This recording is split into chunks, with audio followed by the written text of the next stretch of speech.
एक समय की बात है कि एक बार माता पार्वती ने भगवान शिव से दो प्रश्न किए। पहला प्रश्न, बहू को परेशान करने वाली सास को कौन सी सजा मिलती है। दूसरा प्रश्न, कौन सी स्त्री के ससुराल में पैर रखते ही गरीबी आ जाती है। फिर माता पार्वती के प्रश्न सुनने के बाद भगवान शिव कहते हैं, पार्वती तुम्हारे दोनों ही प्रश्न बहुत ही महत्वपूर्ण हैं, क्योंकि जब कोई लड़की शादी के बाद बहू बनकर अपने वह माँ बाप जिन्होंने जन्म दिया है पालकर इतना बड़ा किया है, उन सबको हमेशा के लिए छोड़कर जब अपने ससुराल जाती है तो उस बहू के लिए उसके सास ससुर ही माता पिता होते हैं। इसीलिए हर सास ससुर को अपनी बहू को अपनी बेटी जैसा प्यार देना चाहिए। भगवान शिव कहते हैं, पार्वती अब मैं तुम्हें तुम्हारे दोनों प्रश्न के उत्तर एक छोटी सी कहानी के माध्यम से दूंगा, फिर तुम पूरी तरह से संतुष्ट हो जाओगी। भगवान शिव कहते हैं, पार्वती एक गांव था। उस गांव में एक बुढ़िया थी। वह बुढ़िया बहुत ही दुष्ट थी। उस बुढ़िया का एक बेटा था और एक बहू थी। बहू बेचारी बड़ी सीधी सादी थी, एक गाल पर मारने पर दूसरा गाल आगे करने वाली थी, और बेटा भी माँ की हर बात मानने वाला था। तो होता क्या है, उस बुढ़िया का जो बेटा था उसे अपने गांव में कामकाज नहीं मिलता था, गरीबी का हाल था, जमीन भी इतनी ज़्यादा नहीं थी जिससे कि बुढ़िया का बेटा उस जमीन में काम करके और कुछ धन कमा सके। फिर जब उसको अपने गांव में काम नहीं मिलता था तो काम की तलाश में वह दूसरे गांव जाता था। वहां उसे एक अच्छा काम मिल जाता था, लेकिन वहां से उसे हर रोज घर आने के लिए समय नहीं मिलता था। सिर्फ साल में एक बार या कुछ ही दिनों के लिए ही उसे छुट्टी मिलती थी। इसीलिए वह दूसरे नगर में जाकर काम करता था, लेकिन उसे अपनी पत्नी की बहुत चिंता रहती थी। इसलिए जब उस बुढ़िया का बेटा अपने घर से काम करने के लिए दूसरे स्थान पर जाता था तो जाने से पहले हमेशा अपनी माँ से कहता था कि माँ मेरी पत्नी का ध्यान रखना, क्योंकि मैं रोजाना यहाँ पर नहीं आ सकता। फिर बेटे की बात को सुनकर वह बुढ़िया कहती है कि हाँ बेटा, तुम बिल्कुल भी चिंता न करना, मैं तुम्हारी पत्नी का अच्छे से ख्याल रखूंगी, उसे कोई कष्ट नहीं मिलेगा। तुम बेफिक्र होकर दूसरे गांव में काम करने के लिए जा सकते हो। अपनी पत्नी की चिंता मत करो, उसे मेरे ऊपर छोड़ दो। इस प्रकार बुढ़िया अपने बेटे को झूठा दिलासा देकर अपने बेटे को काम करने के लिए घर से विदा कर देती थी, और फिर बेटे के जाने के बाद में वह अपनी बहू को बहुत ज़्यादा परेशान करती थी। अब इस प्रकार समय धीरे धीरे गुजरता जा रहा था। वह बहू अपनी सास के ताने सुनकर भी चुप रहती थी, चाहे सास बहू को कितना भी प्रताड़ित करती थी, लेकिन कभी भी वह अपनी सास को पलटकर कोई जवाब नहीं देती थी, क्योंकि वह बहुत ही संस्कारी थी और अपनी सास को अपनी माँ जैसा प्यार देती थी। अब इस प्रकार समय धीरे धीरे गुजरता जा रहा था। फिर एक दिन उस बुढ़िया का बेटा छुट्टी पर आया और 2 दिन तक घर पर ही रहा, मगर उसकी पत्नी ने अपनी सास की कोई भी शिकायत नहीं की। फिर इस प्रकार छुट्टी के बाद में जब वह बुढ़िया का बेटा काम के लिए दोबारा जाता है तो जाने से पहले अपनी माँ से कहता है, माँ मेरी पत्नी का ख्याल रखना, यह बहुत ही अच्छी है, आपको बहुत ही प्यार करती है। फिर बेटे की बात को सुनकर वह बुढ़िया कहती है, ठीक है बेटा, तू चिंता मत कर, मैं तेरी बहू का बहुत ख्याल रखती हूँ और आगे भी रखूंगी, क्योंकि यह तेरी पत्नी ही नहीं मेरी बेटी भी है। इस प्रकार बेटे के घर से जाने के बाद अब बुढ़िया का ही राज था। अब बहू को संभालती कहाँ, वह तो उसे जितना हो उसे उतना ही सताना शुरू करती थी। स्वयं पैर फैलाकर बैठती और उससे घर खेत का सारा काम करवाती है, और उसे बहुत सुबह जल्दी उठाती है, खाना पकाना, बर्तन मांजना, पानी भरना आदि काम करवाती है। उसके बाद कभी जंगल में लकड़ियां लाने के लिए भेजती है या खेत का काम करने के लिए भेजती है। दिन भर उससे कोल्लू के बैल की तरह परिश्रम करवाती है। उसे थोड़ा भी समय विश्राम करने के लिए नहीं देती। उसके ऊपर उसे ठीक तरह से खाना भी नहीं देती। वह बेचारी बहू यह सब कष्ट चुपचाप सहती है, मगर सास को पलटकर कोई भी जवाब नहीं देती। बुढ़िया के बताए किसी भी काम को कभी ना नहीं कहती। बुढ़िया का सारा काम कहते ही कर देती। मगर बुढ़िया को फिर भी अपनी बहू पर तरस नहीं आता। उसे दिन रात बहुत ही सताती और उसकी बहू अपने पति से भी कभी नहीं कहती कि हमारी सासू माँ हमें बहुत परेशान करती है, क्योंकि वह नहीं चाहती कि घर में कलह हो और उसका पति जो दूसरे गांव में काम करने के लिए गया है वह भी चिंता से ग्रस्त हो जाएगा। इस प्रकार दिन बीतते हैं और एक दिन सास को पता चलता है कि हमारी बहू गर्भवती है, तो वह एकदम से स्तंभ हो जाती है और सोचती है कि कमाने वाला मेरा बेटा अकेला है, ऊपर से यदि एक और बच्चा आ गया तो खाने वाले का एक और मुंह और बढ़ जाएगा। उसके ऊपर बच्चे के जन्म के कारण, उसका ख्याल रखने के कारण बहू कोई काम नहीं करेगी, मुझे ही सब कार्य करना पड़ेगा। वह बुढ़िया अपनी बहू के बारे में ऐसा सोचती है। हर सास तो यह चाहती है कि हमारे घर में जल्दी पुत्र या पुत्री आए, लेकिन वह सास ऐसी है कि वह नहीं चाहते कि हमारी बहू की कोख से कोई भी संतान जन्म ले। वह बुढ़िया अपनी बहू को पहले से भी ज्यादा सताने लगती है, लेकिन बहू सारा काम करती है और उल्टा जवाब नहीं देती। इस तरह से कुछ महीने बीत जाते हैं। फिर बहू के 9 महीने पूरे होकर उसे प्रसूति होने का समय करीब आता है। उसके पेट में दर्द होने लगता है। बहू प्रसव वेदना से व्याकुल होकर अपनी सास से कहती है, माँ जी लगता है मेरी प्रसूति का समय नजदीक आ गया है, आप जल्दी से दाई माँ को बुला लीजिए। इस पर सास कहती है कि दाई माँ की जरूरत नहीं, मैं तुम्हें एक नींबू देती हूँ, यह नींबू ले और तू दूर जंगल में जाकर के इस नींबू को खा लेना, तुम्हें प्रसूति हो जाएगी। पर मेरी एक बात ध्यान से सुन लेना, यदि तेरी कोख से बेटा हो तो उसे लेकर घर आना, और अगर तेरी कोख से बेटी हो तो घर लेकर नहीं आना।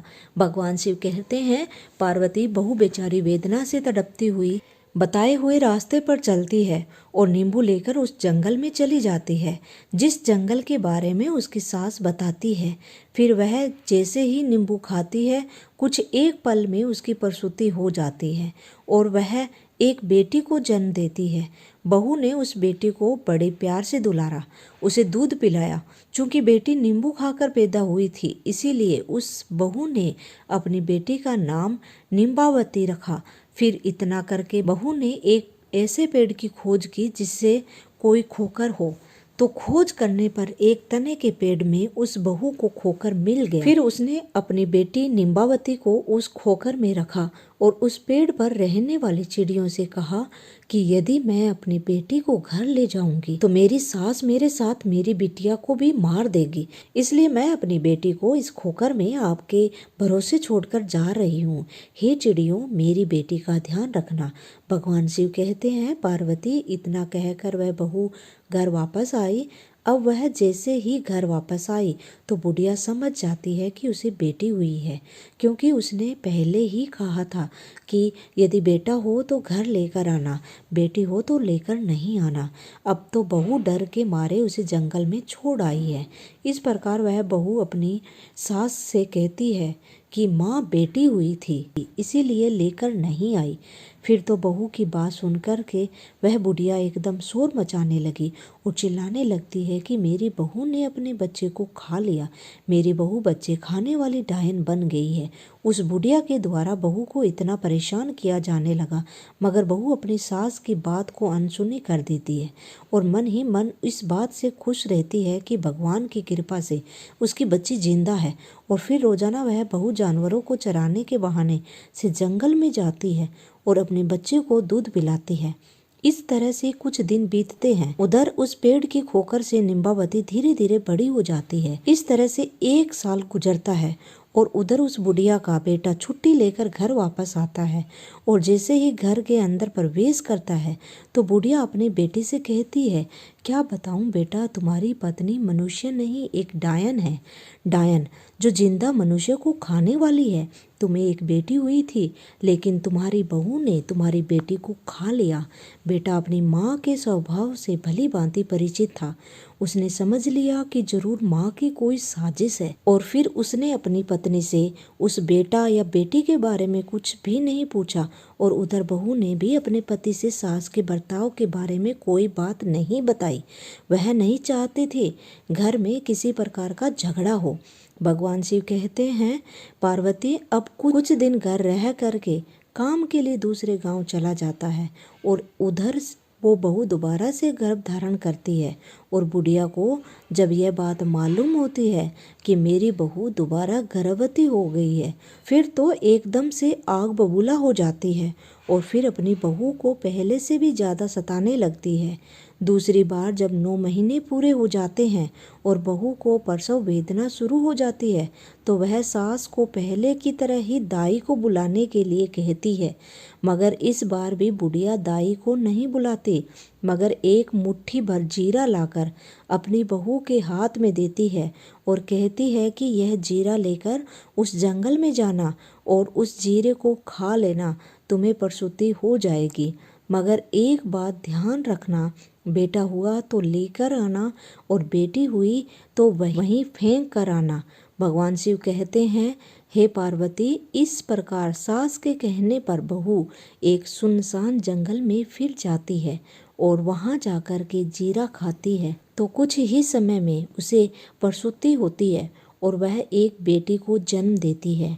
और बेटी के जन्म लेते ही वह बहू अपनी बेटी को दुलारती है, दूध पिलाती है, क्योंकि वह बेटी जीरा खाने से पैदा हुई थी। इसीलिए अपनी बेटी का नाम जीरावती रखा, और फिर अपनी पहली बेटी को जहाँ पर रखा था उसी खोकर में जाके अपनी दूसरी बेटी को भी रखती है, और चिड़ियों को उसका ध्यान रखने के लिए कहकर वापस घर आ जाती है।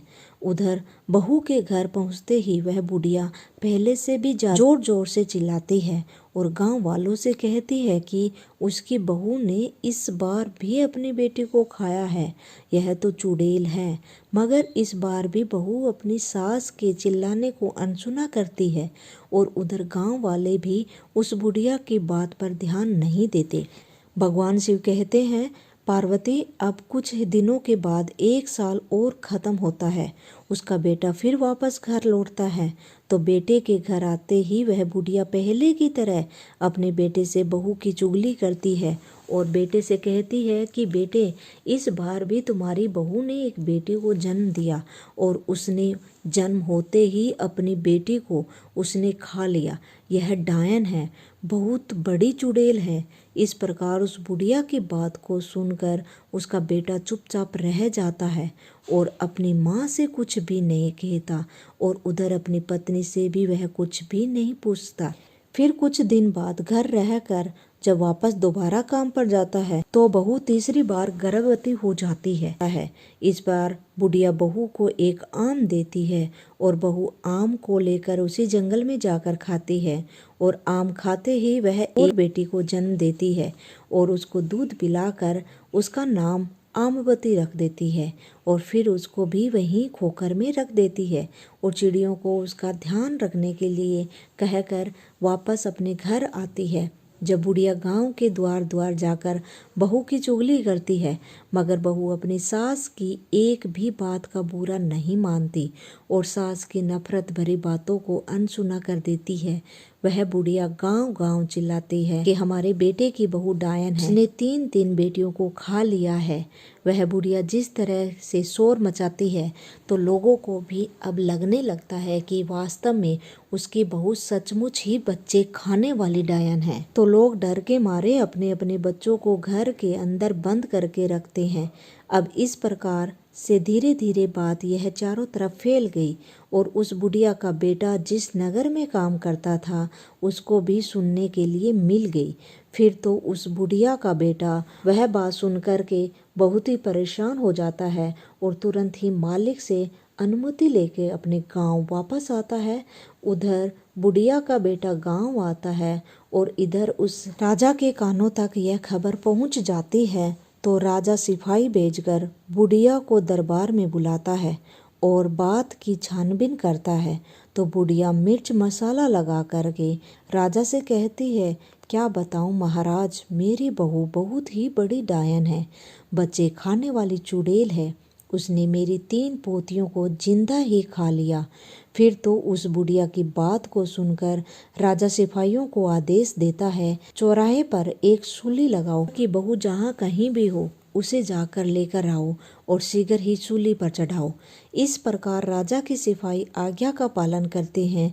फिर तुरंत ही सूली बनाते हैं, जाकर बुढ़िया की बहू को दरबार में लेकर आते हैं। फिर राजा बहू से पूछता है, क्या तुम्हारी सास सच कहती है? क्या तुमने अपनी 3 बेटियों को जिंदा खा लिया है? अगर राजा की बात को सुनकर वह बहू चुपचाप नीचे सिर झुकाए खड़ी रहती है, फिर तो बहू को चुपचाप देखकर राजा को विश्वास हो जाता है। फिर राजा तुरंत ही अपने सिपाहियों को उस बहू को सूली पर चढ़ाने का आदेश देता है।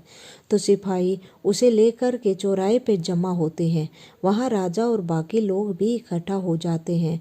भगवान शिव कहते हैं, पार्वती इधर बहू को सूली पर चढ़ाने की तैयारी चलती है तो उधर उसका पति भी घर वापस पहुंचता है और वह घर जाकर देखता है कि घर में माँ और पत्नी नहीं है, घर पर ताला लगा हुआ है। तो वह परेशान हो जाता है और फिर पड़ोसियों से पूछताछ करता है। तो पड़ोसी बताते हैं कि तुम्हारी माँ और बहू को राजा ने दरबार में बुलाया है। फिर तो बुढ़िया का बेटा घबरा कर राजा के दरबार की तरफ भागता है। वहाँ जाके उसे पता चलता है कि उसकी पत्नी को सूली पर चढ़ाने के लिए चौराहे पर लेकर गए हैं। फिर वह बुढ़िया का बेटा तेजी से दौड़ करके उस चौराहे पर पहुंचता है। फिर जैसे ही चौराहे पर पहुंचा तो क्या देखता है कि चौराहे पर राजा और सारी प्रजा इकट्ठी है और कुछ ही पल में उसकी पत्नी को सूली पर चढ़ाया जाने वाला है। फिर तो वह बुढ़िया का बेटा तुरंत ही राजा के सामने जाकर खड़ा हो जाता है और हाथ जोड़कर प्रार्थना करता है, महाराज दया करे, कुछ देर के लिए मेरी पत्नी को सूली पर चढ़ाना रोक दीजिए। मुझे एक बार अपनी माँ और पत्नी से सच बात पूछने दीजिए। यदि मेरी पत्नी अपराधी है तो मैं स्वयं कहूँगा कि उसको सूली पर चढ़ा दे। इस प्रकार से राजा को कुछ दया आती है और वह राजा अपने सिपाहियों को कुछ देर के लिए सूली पर चढ़ाने का आदेश रोक देता है। फिर तो बुढ़िया का बेटा अपनी माँ से पूछता है, माँ भगवान के लिए सच बताओ। तो बुढ़िया अपने बेटे से भी झूठ बोलती है और उससे कहती है, हाँ तेरी बहू डायन है, तेरी बहू ने तेरी 3 बेटियों को खा लिया। मगर उस बुढ़िया ने बेटे को अपनी माँ पर विश्वास नहीं होता है, क्योंकि वह जानता था कि उसकी पत्नी बहुत ही अच्छी है, संस्कारी है, कभी झूठ नहीं बोलती, माँ की बहुत सेवा करती है, बच्चों को देखने के लिए दिन रात तरसती है। फिर ऐसी माँ अपने बच्चों को खाकर डायन कैसे बन सकती है? ऐसा सोचकर उस बुढ़िया का बेटा अपनी पत्नी को कसम देकर पूछता है कि तुम मुझे सच बताओ, मुझसे झूठ ना बोलना। इस प्रकार उस बुढ़िया के बेटे की बहू शुरू से लेके अंत तक की सारी बातें अपने पति को बताती है, लेकिन कोई भी उसकी बात को सच मानने के लिए तैयार नहीं होता। तो वह कहती है, सच्चाई क्या है आप अपनी आंखों से देख लीजिए। और वह अपनी बेटियों को प्यार से आवाज देती है, निम्बावती मेरी बेटिया संकट में मेरी रक्षा करना, जीरावती मेरी बिटिया संकट में मेरी रक्षा करना, अम्बावती मेरी बिटिया संकट में मेरी रक्षा करना। भगवान शिव कहते हैं, पार्वती जैसे ही उस बहू ने अपनी 3 बेटियों को याद किया तो बहू के याद करते ही उसकी 3 बेटियां जंगल से भागी चली जाती है और अपनी माँ से आकर चिपक जाती है। फिर तो उन 3 बेटियों को देख करके उस बुढ़िया के बेटे को सच का पता चल जाता है। उधर राजा ने भी समझ जाता है और सारे लोग भी सच्चाई जान लेते हैं। राजा क्रोधित होकर उस बुढ़िया को पूछता है, अब तो बुढ़िया बता सच बात क्या है। उधर राजा के तेवर देखकर बुढ़िया को कंपी छूटती है, उसे सच बताना ही पड़ता है। और फिर सच बात जानकर राजा उस बुढ़िया को सूली पर चढ़वा देता है और बहू को छोड़ने का आदेश देता है। और उस बहू के संस्कारों को देखकर राजा बहुत खुश होता है और उस बुढ़िया के बेटे से कहता है, आज के बाद मैं तुम्हें दूसरे गांव जाने की जरूरत नहीं है, मैं तुम्हें इसी गांव में काम दूंगा। तुम अपनी पत्नी और बच्चियों को लेके हमारे यहाँ सुख से रहो। बुढ़िया का बेटा राजा से हाथ जोड़कर कहता है, आपकी बड़ी कृपा हुई महाराज। उसके बाद में बुढ़िया का बेटा अपनी पत्नी और 3 बेटियों को लेकर के घर आ जाता है और बहू बहुत ही संस्कारी थी, लक्ष्मी की उपासक थी। और फिर वह अपने पति और अपनी बेटियों के साथ में घर पहुंचकर लक्ष्मी को याद करके रात्रि में सो जाती है। उधर लक्ष्मी उसके सपने में आती है और कहती है, बेटी तुमने अब तक अपना जीवन गरीबी में काटा है, लेकिन तुम चिंता मत करो, आज मैं बताऊंगी तुम्हें जीवन में गरीबी क्यों आई। तुम्हारे ससुराल आने से पहले यह घर संपन्न था, लेकिन जैसे ही तुमने इस घर में अपना कदम रखा, इस घर में गरीबी आ गई। आखिरकार इसके पीछे कारण क्या रहा। लक्ष्मी उस बहू से कहती है, बेटी हमेशा ध्यान रखना, जब भी कोई बेटी शादी के बाद बहू बनकर ससुराल में जाती है और ससुराल में यदि वह 3 चीज़ें लेकर जाती है, समझ लो घर परिवार में अशांति छा जाती है और उसका असर उसके सुहाग पर भी पड़ता है। घर में गरीबी आ जाती है। इसलिए कभी भी किसी भी बेटी को शादी होने के बाद में अपने मायके से ससुराल के लिए 3 चीज़ें कभी भी लेकर नहीं जानी चाहिए। पहला, चूल्हा। शादी के बाद रसोई की रस्म होती है, उस समय में बेटी मायके से दिए हुए चूल्हे का प्रयोग करती है। मगर हमेशा ध्यान रखना, यदि कोई भी नवविवाहिता दुल्हन अपने मायके से चूल्हा लेकर ससुराल में प्रवेश करती है तो सीधा उसका असर उसकी गृहस्थी पर पड़ता है, जिसकी वजह से भाग्य की देवी रूठ जाती है और घर में गरीबी आ जाती है। लक्ष्मी दूसरी बात बताती है, बेटी दूसरी चीज़ है नमक। नमक का काम होता है चीज़ों को नमकीन करना। जब बेटियां शादी के बाद मायके से ससुराल की ओर प्रवेश करती है तो उसका धर्म क्या होना चाहिए। नए घर में प्रवेश करते वक्त सबको साथ लेकर चलना है, सबसे अच्छे से बात करना है और जो भी रिश्ता उससे जुड़ा है उन सभी रिश्तों में मिठास घोलना है। ऐसे में नवविवाहिता नमक लेकर ससुराल में प्रवेश करेगी तो रिश्ते खराब हो जाते हैं और उससे जुड़ा हुआ हर रिश्ता नमकीन का रूप लेता है। हमेशा ध्यान रखना, यदि नवविवाहिता बहू अपने मायके से नमक रूपी कोई वस्तु अपनी ससुराल लेकर जाती है तो उसका सम्मान आजीवन अपने मायके के लोगों के साथ जुड़ा रहता है, लेकिन उसका संबंध अपने ससुराल वालों के साथ कभी भी सही तरीके से नहीं जुड़ पाता और वह रिश्ता मीठा कभी नहीं बन पाता। इसीलिए किसी भी बेटी को विदा होने के समय नमक लेकर नहीं आना चाहिए। अब लक्ष्मी तीसरी चीज उस बहू को बताती है। लक्ष्मी कहती है, बेटी तीसरी चीज अचार है। माँ बाप बेटियों को शादी के बाद विदा करते हुए माता पिता उसके पसंदीदा अचार को बनाकर भेज देते हैं, लेकिन हमेशा ध्यान रखो अचार खाने में खट्टा होता है, वैसे ही वो पत्नी के बीच के रिश्तों में भी खटास पैदा कर देता है, परिवार में भी खटास पैदा कर देता है। कभी कभी यह खटास इतनी गहरी हो जाती है कि पति पत्नी में किसी की भी मृत्यु तक हो जाती है। इसीलिए इस बात का ख्याल रखना चाहिए कि शादी के बाद विदा होते वक्त अपने मायके से कभी भी अचार जैसी कोई वस्तु नहीं लानी चाहिए। और जब तुम्हारी शादी हुई थी तो तुम्हारे माता पिता ने यह तीनों ही चीज़ें तुम्हें दी थी, जिसकी वजह से तुम्हारे घर में अशांति रही और तुम्हारे घर में गरीबी आई। तुमसे भाग्य की देवी रूठ गई, लेकिन तुम्हारे संस्कार बहुत ही अच्छे रहे। तुमने लौटकर कभी भी अपनी सास को कोई जवाब नहीं दिया। तुम्हारी सास ने तुम्हें प्रताड़ित किया, जिसके कर्मों का फल तुम्हारी सास को मिला। और तुम्हारे सुशील स्वभाव की वजह से, तुम्हारे संस्कारों की वजह से मैं तुम्हें आशीर्वाद देती हूँ कि आज के बाद कभी भी तुम्हारे घर में गरीबी नहीं रहेगी और तुम दोनों का जीवन पूरी तरह से सुखद हो जाएगा। लक्ष्मी इतनी बात कहकर अंतर ध्यान हो जाती है। उधर उस बहू की आंख खुल जाती है और सुबह होने का इंतजार करने लगती है। रात भर उस बहू को नींद नहीं आती। अब जैसे ही सुबह होती है तो राजा के सिपाही सुबह होते ही बुढ़िया के बेटे को बुलाने के लिए आ जाते हैं और कहते हैं, चलो तुम्हें राजा ने बुलाया है। जैसे ही वह बुढ़िया का बेटा राजा के दरबार में पहुंचता है, क्योंकि लक्ष्मी की कृपा हो चुकी थी, इसीलिए राजा अपने दिए हुए वचन के अनुसार उस बुढ़िया के बेटे को अपने राज्य में एक अच्छी सी नौकरी देता है और फिर बड़ी ईमानदारी के साथ में वह बुढ़िया का बेटा उस राजा के यहाँ पर नौकरी करता है और अपनी पत्नी और तीनों बेटियों के साथ में सुख शांति से जीवन बिताता है। भगवान शिव कहते हैं, पार्वती अब तुम अपने पहले प्रश्न का उत्तर सुनो। तुम्हारा पहला प्रश्न था, बहू को परेशान करने वाली सास को कौन सी सजा मिलती है।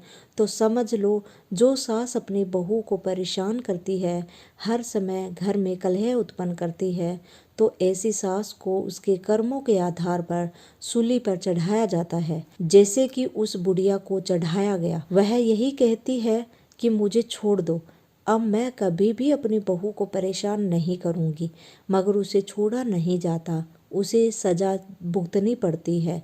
भगवान शिव कहते हैं, पार्वती दूसरा प्रश्न था, कौन सी स्त्री के ससुराल में पैर रखते ही गरीबी आ जाती है। तो समझ लो, कभी भी शादी होने के बाद किसी भी नवविवाहिता को अपने मायके से 3 चीजें कभी भी अपने ससुराल के लिए विदा के समय नहीं लानी चाहिए। नंबर 1 चूल्हा, नंबर 2 नमक और नंबर 3 अचार। यदि यह 3 चीजें कोई भी नवविवाहिता अपने मायके से ससुराल में लाती है तो भाग्य की देवी रूठ जाती है, उसके जीवन में गरीबी आ जाती है। तो दोस्तों, यह कहानी अगर आपको अच्छी लगी तो इस वीडियो को लाइक, शेयर एंड सब्सक्राइब करना। थैंक यू दोस्तों।